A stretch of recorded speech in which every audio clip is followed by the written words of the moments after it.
Bienvenue, chers téléspectateurs, sur notre chaîne. Aujourd'hui, nous allons parler des déclarations d'un député républicain à la Chambre des représentants des États-Unis qui a décrit Elon Musk comme un Premier ministre non élu. Mais avant de commencer, n'oubliez pas de nous soutenir en commentant, en vous abonnant, en partageant et en mettant un like.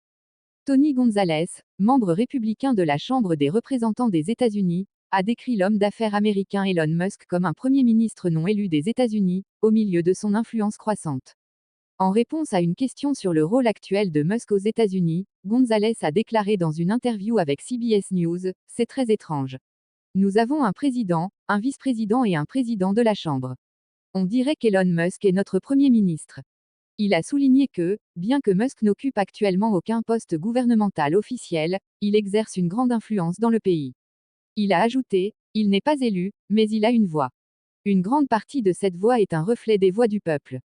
Plus tôt, le Washington Post avait qualifié Musk de président fantôme des États-Unis, en raison de son intervention active dans les discussions sur un projet de loi de financement du gouvernement fédéral, ce qui a conduit à des menaces de fermeture du gouvernement fédéral. Pour sa part, NBC a rapporté que la présence constante de Musk près de Trump et son comportement ont commencé à irriter le cercle proche de Trump. Selon eux, Musk agit comme un coprésident. En réponse à ces rumeurs, Trump a souligné que Musk ne peut pas devenir président des États-Unis en raison de son origine. Il a précisé en disant, non, il ne deviendra pas président. Je suis convaincu que Musk ne pourra pas être président parce qu'il n'est pas né dans ce pays.